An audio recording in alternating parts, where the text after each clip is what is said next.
Capítulo 5. La percepción, del libro La mente fenomenológica de Sean Gallagher y Dan Savy. La percepción.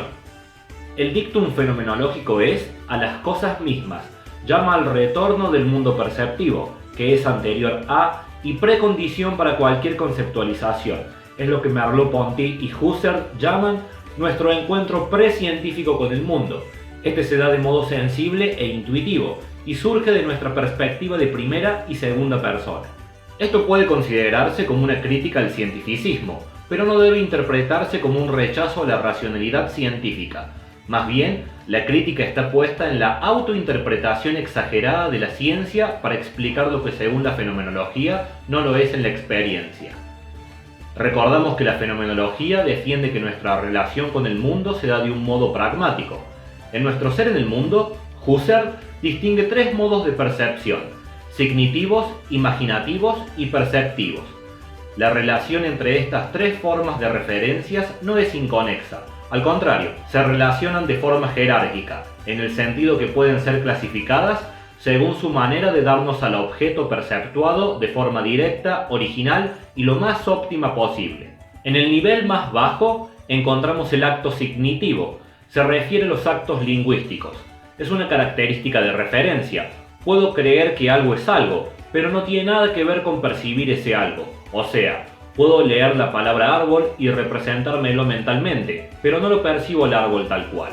En el siguiente nivel existen los actos imaginativos, que son las producciones gráficas para referirse a objetos de manera indirecta, como por ejemplo una fotografía. Se acerca más a la realidad del objeto, pero de forma indirecta. En el nivel más alto tenemos a la percepción misma, como dice Husserl, impropia persona, donde una intención nos da acceso directo en presencia de aquello que percibimos. Husserl suele entender la percepción óptima como el tipo de percepción que nos ofrece el objeto con la mayor información posible. Merleau-Ponty y Husserl nos dicen que la referencia lingüística es menos original que la intencionalidad perceptiva, donde el rasgo característico de esta última es su naturaleza directa e inmediata.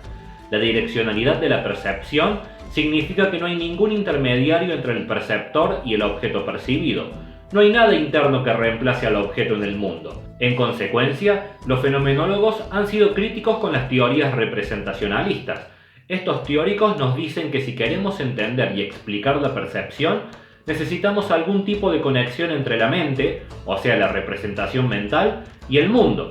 Concluyen que toda percepción implica dos entidades diferentes, el objeto y la representación mental.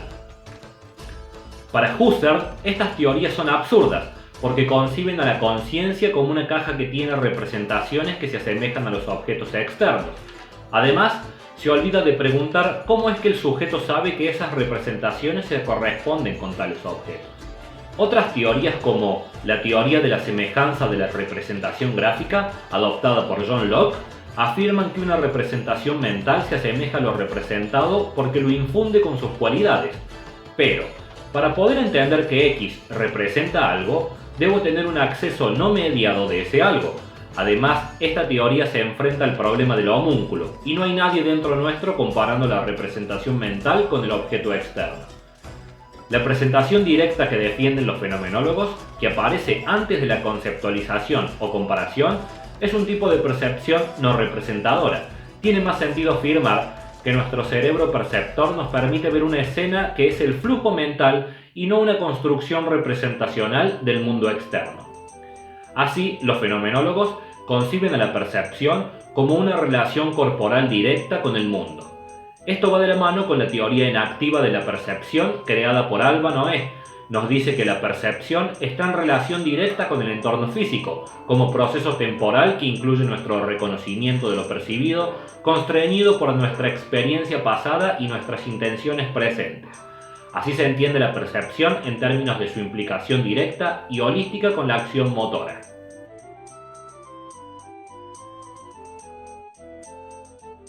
Holismo perceptivo. La fenomenología enfatiza la primacía de la percepción en nuestra relación con el mundo. A lo largo de los años se han tenido diferentes conceptualizaciones. Por ejemplo, el empirista Condillac en el siglo XVIII planteó que la experiencia sensorial y los datos generados por esta se organizaban en la percepción.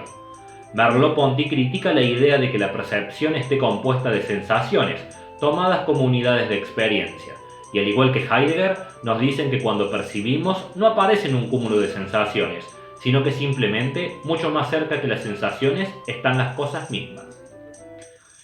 Esta aparición de las cosas mismas se da de modo holístico. Como dice Merleau-Ponty, percibimos una Gestalt, donde cada objeto percibido siempre está contextualizado, según los intereses y proyectos del perceptor.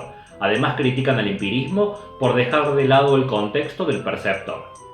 Nos dicen los fenomenólogos, puedo ver un cuchillo y según mi experiencia y para qué lo voy a usar, va a ser percibido de una o mil maneras, y no percibimos sensaciones, sino las cosas mismas. El papel de los contextos perceptivos y pragmáticos están en colaboración con los sistemas sensoriales y motores en un proceso neurofisiológico complejo y variable. Para demostrar que el contexto tiene que ver en nuestra percepción de las cosas, se utiliza la ilusión de Müller-Lyer y la ilusión de Ebbinghaus. Otra característica de nuestra percepción, según Husserl, es que el objeto percibido nunca se nos presenta de forma completa, sino siempre de forma incompleta, en un determinado perfil o adumbración.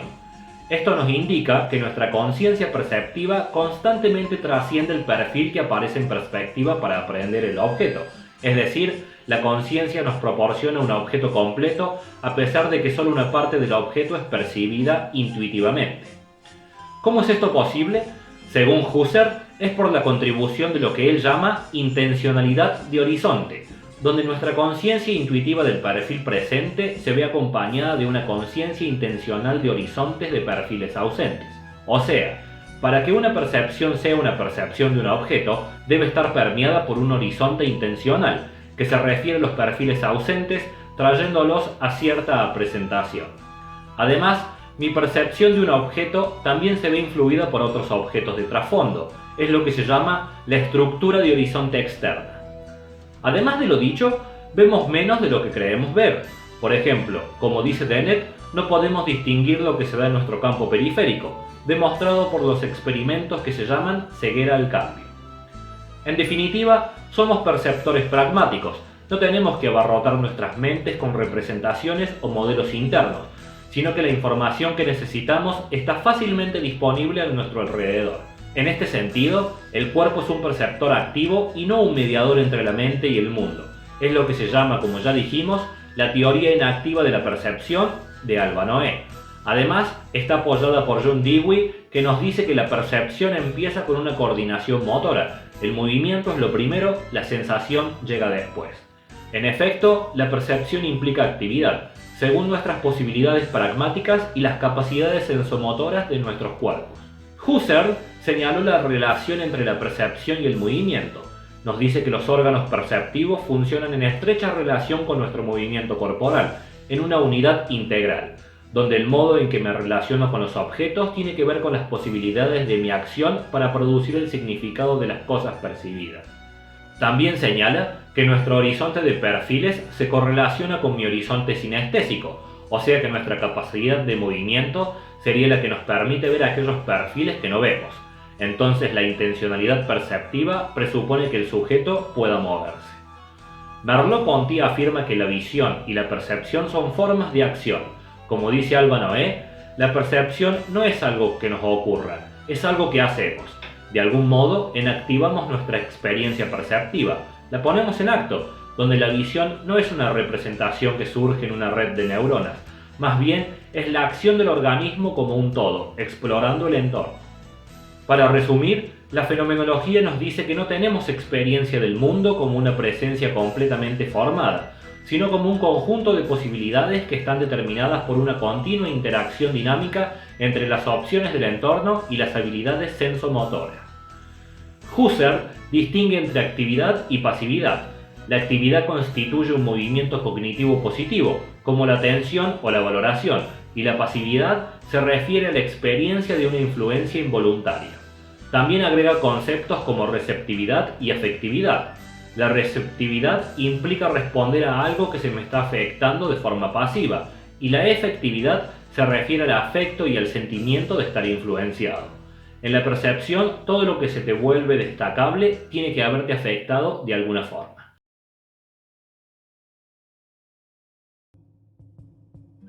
Conceptualidad y ambigüedad. ¿Cómo la percepción justifica una creencia? John McDowell nos dice que la percepción debe ser conceptual, si quiere servir como razón para creer, negando que exista un nivel básico de experiencia no conceptual. A partir de esta premisa, McDowell niega que los bebés humanos tengan percepciones, más bien tienen un tipo de sensibilidad diferente. Por consiguiente, nos dice que el lenguaje es quien transforma nuestra percepción, y esa transformación ocurre como resultado de ser iniciado en él. Pero, esto es rebatido por diferentes estudios. Ya a los 15 meses, los bebés tienen un tipo de comprensión que no exige la adquisición del lenguaje. Vamos a llamarla percepción prelingüística o protolingüística. Desde la fenomenología, como sugiere Merleau-Ponty, el bebé está inmerso en el lenguaje desde que nace. Dejando de lado si la conceptualidad es algo innato o adquirido, decimos que esta capacidad de comprensión sobre las cosas está basada en la percepción, implicando una noción débil de conceptualidad no proposicional. La noción débil de conceptualidad está basada en la capacidad de diferenciar una concepción ecológica de la percepción, teoría creada por Gibson, que nos dice que la percepción es holística e integrada en un marco ecológico, donde las propiedades ambientales se perciben no como puntos diferentes y aislados, sino como entidades significativas dentro de un contexto ecológico de variables relacionadas entre sí, implicando una diferenciación entre un yo y un no yo. Otro aspecto importante de la conceptualidad débil que se encuentra en la percepción es la capacidad de constatar similitud. Por ejemplo, los bebés reconocen caras. Estas caras son similares y desatan similares respuestas. Podemos decir entonces que la percepción tiene que ver más con el panorama de las acciones que con el espacio de las razones. Esto no es negar que la percepción pueda servir para justificar creencias, únicamente decimos que la percepción sirve primaria y prereflexivamente para la acción y solo derivadamente a través de la reflexión para proporcionar razones o evaluación.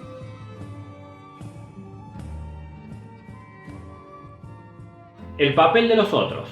La pregunta es, ¿la percepción es un proceso que por definición implica también otros sujetos? Nos dice Merleau-Ponty que el mundo perceptivo no se experiencia solo como mi mundo, como el correlato de mi propia conciencia, sino como el correlato de cualquier conciencia que pueda encontrar.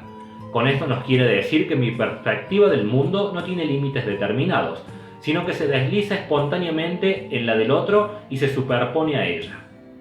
Lo podemos ver en el caso que mencionamos anteriormente. Cuando un objeto se me presenta, siempre posee un perfil que se aparece ante mí. Sin embargo, lo percibo con otros perfiles coexistentes, aunque estén inaccesibles desde mi punto de referencia. Esta intencionalidad de horizonte, donde completamos el objeto total solo viendo el perfil que se nos presenta, tiene varias explicaciones, pero consideremos esta. Nos dice Husserl que los perfiles ausentes pueden estar correlacionados con las percepciones posibles de los otros. Así pues, la idea básica es que un análisis de la incompletud del horizonte de los objetos percibidos nos remite a las percepciones e intenciones de una pluralidad de sujetos posibles, como lo llama Husserl, una intersubjetividad abierta. Podemos afirmar también que, en nuestra vida fenomenológica, el otro no se experiencia como un objeto del mundo, sino como un sujeto para el mundo. Así terminamos el capítulo número 5, la percepción, del libro La mente fenomenológica de Shaun Gallagher y Dan Savy. En la descripción del video voy a dejar el resumen de este capítulo.